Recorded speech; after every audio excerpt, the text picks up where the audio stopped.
екен. Ревизия жасағам өзіме. 2026-да Рағайып түні деп жазып қойған, күнін барлығын жаздым. Бұл 2026 желтоқсан 2025 жыл деп жазғам. Яғни 2026 жылға менің жоспарларым, армандарым 11 нәрсе жазыппын. Мына жаққа дұғасын жазып қойғам. Міндетті түрде айта кетейін, арман мақсат жазған кезде міндетті түрде астына жаңағылардың 99 есімдері немесе дұғаларды жазып кетсеңіздер, тезірек орындалады, қайырлы түрде орындалады деп ойлаймын. Биге жазылу деп осы жерде. Бүгін маған туған күнімен құттықтап бір би студия жасады ғой. 15% 15% жеңілдікпен деп соған таңғалдым да, ой, қайдан білді мен биге жазғайын деп. Мен инстаграмнан ондай студияларды көрген де жоқпын. Ол туралы ақпараттар іздесеген шыға береді ғой, бірақ ондай емес. И өзімнің WhatsApp-ма жазып тұрды солай. Фитнес студио қандай? Очень таңертең тұрғанда соны таңғалдым, сразу осылардың орнына ашып қарадым да, биге жазылу деп жазып қойған екен ғой енді. Содан IELTS тапсыру деппін. И солай қалғандарын енді айта алмаймын, бөлісе алмаймын. Орындалған кезде мүмкін тағы бір видео жасап бөлісермін. Ревизия жайлы айтып кетсем, 2025 жылға ревизия жазғам. Мен өзіме не үшін алғыс айтамын, мен өзімді не үшін кінәлаймын, осы жылға қандай реніштерім бар, барлығын тізіп жазып шықтым. Нені өзгертер едім, осы жылдан қандай сабақ алдым, мені не нәрсе қуантады, қалай жиі жасап тұра аламын, менің энергиямды не алады, қалай шеше аламын. Мен бұл ревизияны жаққа осы бір ютубер бар тоже. Бірінші рет видеоларын көрдім, сол сізден жаңағы ревизия жасап осылай жазып қойған болатын. Қазір мен есіме түспей тұр аты жөнім, бірақ осы жерге бөлісіп кетейін. Енді бұл жерде енді көбінесе мен денсаулыққа және жаңағы шетелге баруға внимание соған бөлдім да басында. Және де осы биылға осылай жылдың басында осындай Гарвардтың күнделігін алдым. Атақты детский нейропсихолог деймін, сол кісі Айнұр Алдаш инстаграмда осы Гарвард күнделігін бірнеше жылдан бері қолданатынын бөліскен болатын. Және ол кісіде де осындай блокноттар көп екен. Сол кезде жаңағы сол кісіден көріп алдым да инстаграм, Каспийдан заказ бердім, тез келеді екен. Басында ойладым, бәлкім басында бастаймын да сосын тастап кететін шығармын деп өз-өзіме сенімсіз болдым. Мына жерде мен ақша жинау, қаржыны басқару, мақсаттарым, бұл жерде де мақсаттарымды жазып қойған. Енді бұл жерде бір жақсы мақсаттарды осылай пункттарға бөліп қойғанда әр бөлімшелерге. Мысалға біріншісі отбасы, жақындар, денсаулық, спорт, қаржы, инвестиция, даму, білім, рухани ілім, иман, қарым-қатынас, шығармашылық, хобби, сосын демалыс, саяхат, карьера, кәсіп, орта достар деген сияқты осылай бөліп қойған. Соған мен жазып шықтым. Бұл жерде де енді бұл 5-ші қаңтарда 2026-да алынды. Бірден жазып шыққан болатын толтырып. Сол кезде не жазғам? Осы жерге де мен биге жазылу деп жазып қойғам. Соны таңғалдым. Сосын инфобизнесті дамыту, блог жүргізу деппін. Биге жазылу деппін, тағы да шығармашылық хобби дегенде айына бір кітап оқу деппін. Мен айтпақшы осы Фариза Турайның жүректен жүрекке кітабын аяқтадым. Оқып, бір айда емес, 2 айда оқыдым. Сосын мына жаққа жазып қойыппын, Түркияға бару, саяхаттау деп. Қызық, сол еще 1 ай болмай жатып орындалды ғой. Инфобизнесті дамыту деппін тағы да. Сонда күнделікті жаңағы әр айға осылай өзің нелерін жазып жасаң болады. Әр күнге осылай жоспарларымды жазып отырам, және де қасына орындалса птичка қойып отырам.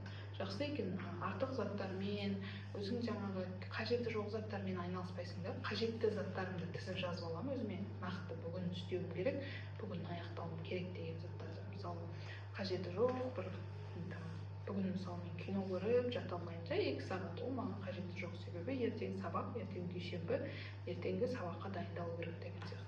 Сонда ертеңгі сабаққа дайындалу керек. Басында мен осылай уақыттармен жазатын ғой, кейін уже уақытсыз да жаза беретін болдым.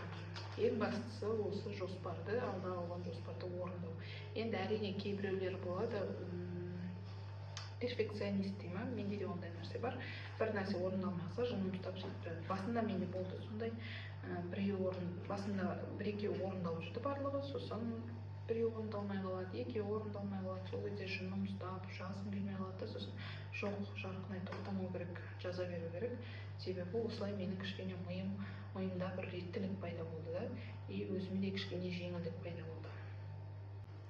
Күнделікті жасайтын жаңағы заттарыңды жазып қоясың, осы заттарды ғана жасайсың, артығын жасамайсың. Бүгін демек оны жасаудың қажеті жоқ деген сияқты. Тіпті жаңағы душ қабылдау, ұйықтау, демалу, ерте ұйықтау, бәрін жазамын. Мақсат, жоспар, жаңағы қаржы есебі, шығындар, кірістер, табыстар, және шүкіршілік, ойлар. Бүгін қандай ой түйдім, сонда жазып отырамын күнделікті. Мына жақтарда тіпті міне шүкіршілік ойды да сөйтіп жазып жүрген ғой басында. Ақырын уже мида кішкене реттілік пайда болады екен. Жаңағы қандай мысалы МВД-дан осындай теңге таптым, осындай магазинге осылай құрттым деген сияқты. Бір жағынан қаржы жағынан да маған жақсы болды, себебі мен оказывается күнде магазин, енді жұмыстан қайтқан кезде магазинге кіресің, қанша кетіп жатыр білмейсің да. Сол жағынан да кішкене көмек болды. Мен уже түсіндім, что мен ақшам қажет емес заттарға кетіп жатқан. Мысалы кеше ғана шоколад жедің, ертесі күні тағы жеп қоясың, мысалы білмейсің қанша ақшаң кетіп жатыр. Соның барлығын реттеп отыруға өте керемет зат екен. Содан кейін әр аптаның аяғында осындай апта қорытындысы беріледі, апта қорытындысын жазып отырасың. Мен енді айтпаймын, именно осы Гарвард күнделігін алыңыздар, айтпесе болмайды деген сияқты. Бұл енді реклама емес, просто өзіме жаңағы пайдалы болып жатқандықтан бөлісіп жатырмын. Осы мен сіздерге көрсетейін деген заттарым болды. Енді сіздер менің видеомнан бір пайдалы зат алдыңыздар деген ойдамын. Енді YouTube жүргізгендіктен көбінесе мұғалімдерге пайдалы, оқушыларға пайдалы заттарды түсіремін да мен. Білмеймін, бұл ойды дайындала-маған бекер салмады деп ойлаймын. Бәлкім бір адамдарға, чтобы достучаться, что оған жасау керек деген сияқты. Кейде бізге сондай болады да, бір ойлар келеді, бірақ біз оны андай қоя тұршы деген сияқты итереміз да. Кейін жасаймын, келесі жыл жасаймын, келесі жыл iPhone алғанда жасаймын, көлік алғанда жасаймын. Қазір менің мынандайым жоқ, қазір менің ақшам жоқ, қазір менің жағдайым жоқ, танысым жоқ деген сияқты керек. Кейінгі уақытқа қалдыра береміз да, кейінге қалдыра береміз, соңында ол жасалмайды. Ал кейін оны басқа адам жүзеге асырып жатқан кезде, уже ішінде андай бір түрлі көреалмаушылық емес, андай бір андай бір ой келеді да, менің ойыма сол нәрсе бірінші келді ғой деген сияқты. Менде ол бірнеше рет болды, мен сол үшін айтып жатырмын. Менің ойыма келді ғой сол нәрсе, мен жасайтын едім ғой, неге мынау кісі жасап жатыр деген нәрсе келеді да. Тем более мұғалім болғандықтан бір идея келеді, мысалы үшін енді барып енді айтпайсың, маған осындай идея келіп тұрып, срочно маған конкурсқа қатысу керек деген сияқты. Ол конкурс пока күзде болады, көктемге болады дейді, там вообще көктемде болмайды ол конкурс. Сол моменттерде мысалы болып қалады.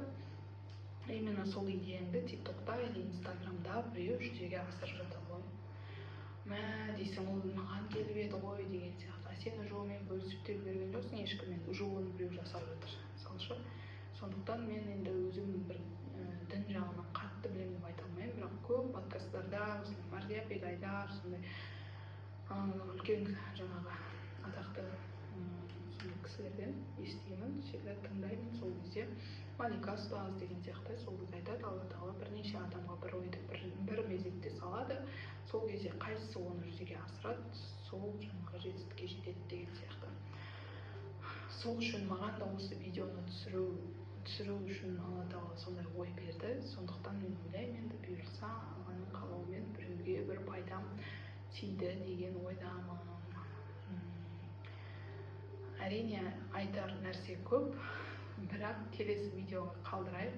Егер осы видео ұнаса, лайк басып, комментарий жазып қолдап кетіңіздерші. Себебі ертең күні мен ой бекер түсірдім, бекер айттым, не үшін деген сияқты нәрселер болмас үшін. Білмеймін, сонда да қорқыныш болады. Тағы да осындай видео түсіргенімді қаласаңыздар, жалғасын күтсеңіздер, әрине өмірімнен бөлісетін заттар көп, өмірлік сабақтарың бар деген сияқты. Әр адам өмірлік сабақтар болады да, сондай. Сол үшін бөлісетін заттарым көп негізі. Сондықтан тоқтамасын десеңіздер, сіздерден қолдау күтемін. Құрметті менің YouTube көрермендері, барлықтарыңызға рахмет. Келесі видеода кездескенше.